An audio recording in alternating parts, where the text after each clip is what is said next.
ma'asyiral muslimin wa jumratal mu'minin, sidang Jumat Masjid Al-Husna rahimakumullah. Marilah kita bersama-sama untuk sejenak meniriskan hati, menenggelamkan jiwa, terbenam dalam suatu kata yang terindah untuk kita rasakan di siang hari ini, yaitu ungkapan syukur kita kepada Allah Subhanahu wa ta'ala.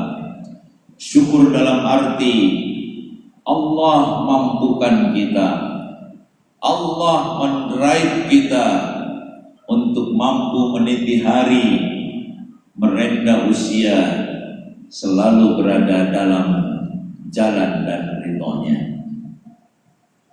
Karena ternyata saudaraku, orang-orang beriman yang faham dan memahami bahwa hidup dalam keridhaan Allah adalah kehidupan yang membahagiakan. Apapun bentuknya, dimanapun mereka berada, apapun status sosial yang disandangnya, ketika mereka mau mencoba untuk hidup berada dalam jalan Allah, selalu menjaga fitrahnya dan selalu ingin berada dalam ridha Allah, maka wajar orang-orang yang beriman adalah orang-orang yang berani meletakkan keridhaan Allah di atas segala-galanya. Bahkan lebih dari itu, orang-orang yang beriman adalah orang-orang yang berani mempertaruhkan apapun yang mereka miliki untuk mendapatkan keridhaan Allah Subhanahu wa ta'ala. Saudara-saudaraku, syukur yang kedua, alhamdulillah Allah masih berkenan memberikan kita kesempatan untuk dua hal yang besar dalam hidup ini. Yang pertama adalah untuk terus berbuat kebajikan, untuk terus beribadah kepada Allah Subhanahu wa ta'ala. Karena ternyata saudaraku, beribadah kepada Allah, beribadah, mengabdi, bersandar, berdoa, berharap, itu semua adalah fitrah manusia yang tidak bisa lari daripada fitrahnya, yaitu mengabdi alias beribadah. Saking manusia tidak bisa lari daripada ibadah, ternyata saudaraku, Al-Quran menerangkan, jika orang tidak mampu beribadah kepada Allah pun, sesungguhnya mereka tengah beribadah, tetapi beribadah kepada selain Allah. Mungkin beribadah kepada setan, mungkin beribadah kepada hawa nafsu, mungkin beribadah kepada kebendaan, dan mungkin beribadah kepada makhluk lain. Dan ternyata saudaraku, kenapa Allah Subhanahu wa ta'ala sangat-sangat mengharapkan semua manusia untuk tidak menduakannya? Demi Allah saudaraku, jika Allah Subhanahu wa ta'ala membuat aturan berbeda dengan makhluk membuat aturan, jika Allah Subhanahu wa ta'ala melarang kita untuk menduakan Allah, maka sesungguhnya aturan tersebut adalah untuk kepentingan kita semua sebagai hambanya. Kenapa? Karena ternyata saudaraku, sedikit saja hati kita melenceng, sedikit saja hati kita berpaling, sedikit hati kita musyrik alias menduakan Allah, maka akan terjadi sebuah penderitaan yang sangat hebat dalam hidup kita. Terbukti saudaraku, orang yang paling bahagia mereka adalah orang yang selalu menghadirkan nama Allah dalam segala hal. Bahkan sabda Rasulullah SAW dalam hadisnya, hayatuna kulluha ibadatun, Semua gerak langkah dan aktivitas yang kita lakukan, dari mulai bangun sampai tidur kembali, itu adalah ibadah. Cuma catat saudaraku, jangan sampai kita ibadah kepada selain Allah, jangan sampai kita ibadah kepada makhluk, jangan sampai kita beribadah kepada kebendaan. Maka fa'aqim wajhaka, maka luruskanlah pandanganmu kepada Allah agar kita tetap dalam status menyembah Allah Subhanahu wa ta'ala. Saudaraku, tahukah kita, jika orang yang menyembah Allah umurnya habis, orang yang tidak mau menyembah Allah pun umurnya habis. Jika orang yang mau menyembah Allah hartanya habis, maka jujur saja, orang yang sedang menyembah selain Allah pun pasti hartanya habis. Maka yang paling bijak adalah orang-orang yang beriman seperti kita, insya Allah. Mari untuk selalu kita berada pada zona ibadah yang ternyata sederhana, saudaraku. Bismillah, atas nama Allah saja. Jangan atas nama diri sendiri. Jangan atas nama kebendaan. Jangan atas nama materi. Betapa bahagianya seorang teknisi bengkel kendaraan, karena ternyata dia sebelum beraktivitas dia berniat untuk membahagiakan customernya agar kendaraannya pulih.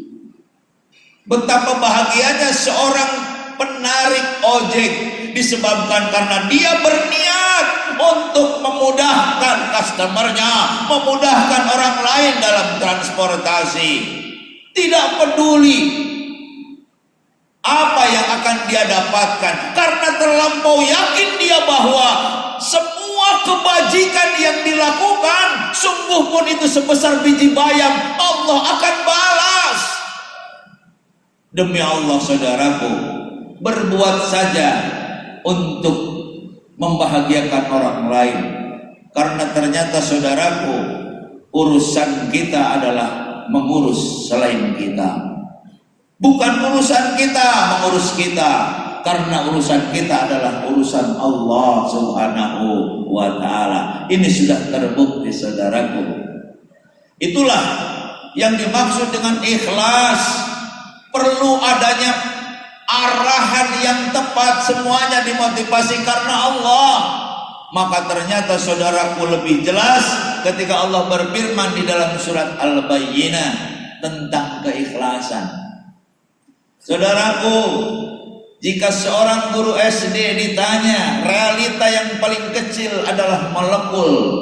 Berbeda dengan guru SMA menjawab. Guru SMA akan menjawab atom. Di perguruan tinggi bukan lagi atom, tetapi di perguruan tinggi yang paling kecil, yang paling halus adalah energi. Seorang Imam Al-Ghazali mengatakan realita yang paling kecil adalah transendensi.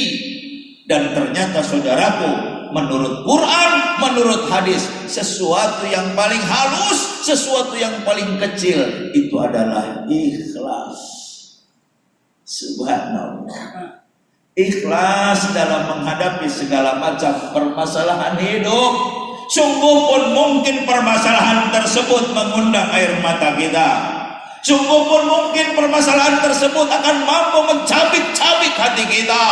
Mungkin juga akan memporak-porandakan dan meluluh-lantahkan keegoan kita. Jalani saja atas nama Allah. Insya Allah, disitulah Allah sedang mendrive kita menuju kepada derajat yang paling tinggi. Saudaraku, jika orang berjalan ke arah barat, maka dia harus tahu timur, utara, dan selatan. Jika orang mengatakan itu warna putih, maka sesungguhnya dia sudah tahu warna hitam, warna coklat, warna biru, dan warna lainnya. Karena apa?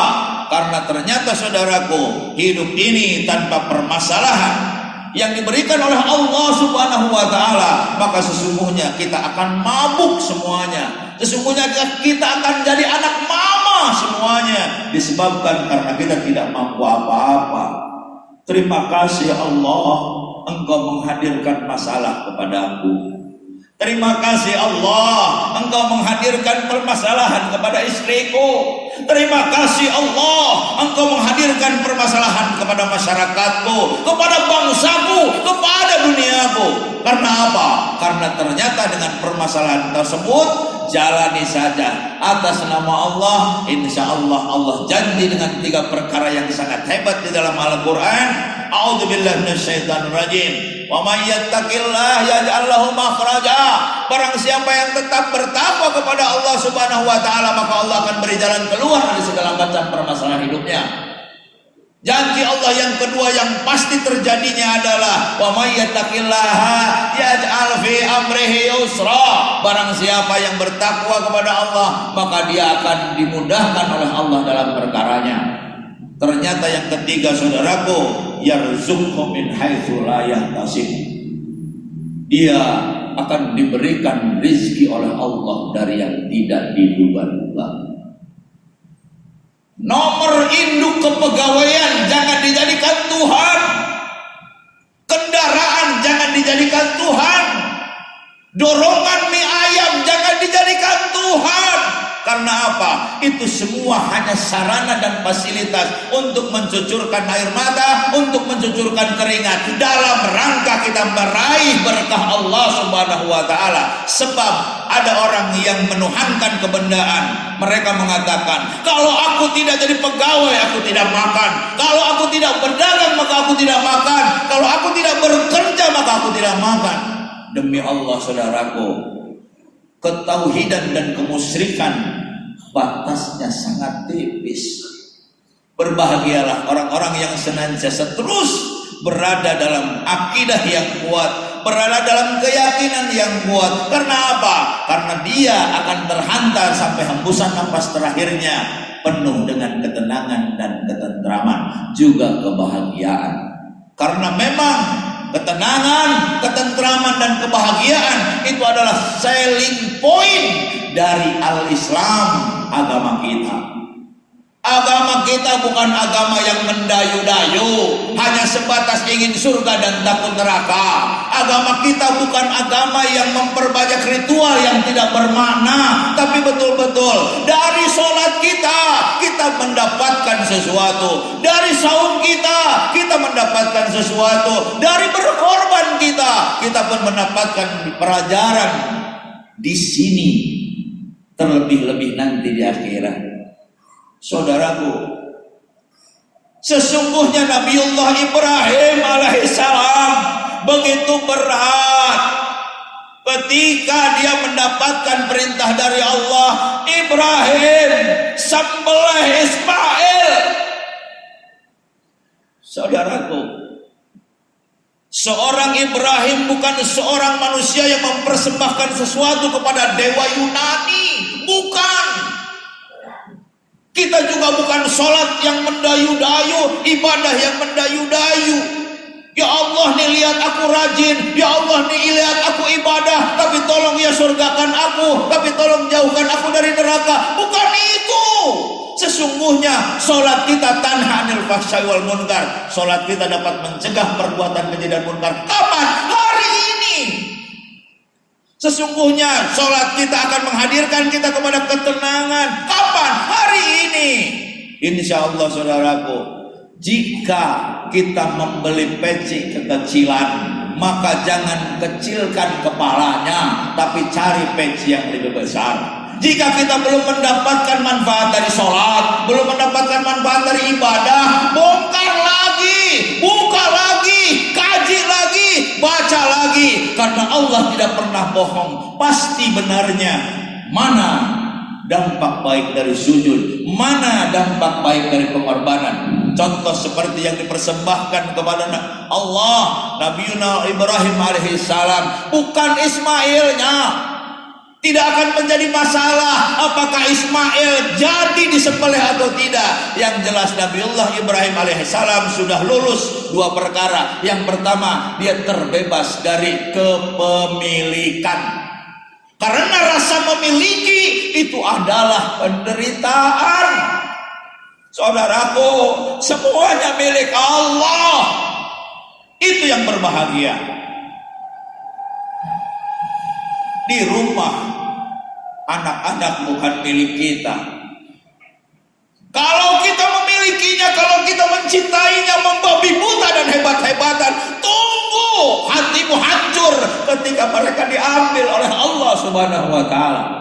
Saudaraku, Islam sudah membahagiakan kita sejak sekarang, bukan di akhirat saja. Islam mengatur tatanan masyarakat, Islam mengatur tatanan negara, Islam mengatur tatanan ekonomi, dan semuanya. Islam menjadi lokomotif dari gerbong-gerbong semua permasalahan manusia. Percayalah itu, saudaraku. Maka berbahagialah orang yang senantiasa mungkin hari ini baru bisa sujud, belum bisa berbuat apa-apa. Mungkin berbahagialah jika ada di antara kita yang hari ini masih baru berkorban dengan uang 1.000 rupiah. Tidak apa-apa. Karena apa? Karena ternyata semuanya akan berdampak baik kepada hidup dan kehidupan kita. Reward and punishment di ekosistem bumi ini tidak akan pernah salah. Barang siapa yang berbuat kebajikan, Allah lipat gandakan. Barang siapa yang berbuat keburukan, Allah balas yang setimpal dengan keburukan tersebut. Itulah, saudaraku, kenapa hari ini kita masih optimis. Sungguh pun dosa kita menumpuk, sungguh pun dosa kita menggunung. Mungkin dosa kepada kedua orang tua. Bagaimana meminta maaf sementara keduanya sudah tidak ada? Mungkin dosa kita ketika kita menyuapi anak-anak kita dengan makanan yang haram, sementara sudah mendarah dan mendaging. Tapi ternyata Allah Subhanahu wa Ta'ala tidak menutup itu semua sebelum kita, selama kita masih bisa menarik nafas, selama jantung kita masih terhembus, berkesempatan untuk mari kembali kepada Allah sebelum mati. Karena ternyata kalau mati dipaksa disebabkan karena jasad kita rusak, disebabkan karena kematian, maka kita akan teriak di hadapan Allah, Allah, kembalikan aku. Aku belum menyelesaikan masalah, ya Allah. Itulah kematian yang celaka. Alhamdulillah, saudaraku, siang hari ini Allah akan memberikan kita kemampuan untuk senantiasa mampu mendrive diri, keluarga selalu berada dalam bimbingan hidayah Allah Subhanahu wa Ta'ala. Untuk siapa? Untuk kita sebagai hambanya, bahagia fid dunya wal akhirah. Diakhiri dengan sebuah ayat, a'udzubillahi minasyaitonirrajim, wa may yashkur fa innama yashkuru li nafsihi wa man kafara fa innallaha ghaniyyun hamid. Yang artinya secara bebas adalah jika semua manusia baik, Allah tidak untung. Jika semua manusia bejat dan berdosa, Allah tidak rugi. Semuanya akan kembali kepada kita semua. Allah beri kekuatan, Allah beri kesempatan, Allah beri kami kemampuan untuk senantiasa mampu menghadirkan kesadaran setinggi-tingginya bahwa kita makhluk yang teramat sangat lemah ketika dihadapkan dengan kuasa absolut Allah Subhanahu wa Ta'ala. Dan akhir sebuah ayat, a'udzubillahi minasyaitonirrajim, qul ya ibadiyalladzina asrafu ala anfusihim la taqnatu min rahmatillah innallaha yaghfirudz dzunuba jami'an. Wahai hamba-hambaku yang telah banyak melampaui batas, jangan engkau berputus asa dari mendapat rahmat dan hidayah Allah, juga ampunan dari Allah Subhanahu wa Ta'ala. Innallaha yaghfirudz dzunuba jami'an. Sesungguhnya Allah mampu mengampuni dosa-dosa manusia semuanya. Barakallahu li wa lakum fil Qur'anil azim wa nafa'ani wa iyyakum minal ayatil dzikril hakim wa taqabbala minna minkum tilawatahu innahu was samiul alim wa qur rabbi firwarham wa anta khairur rahimin.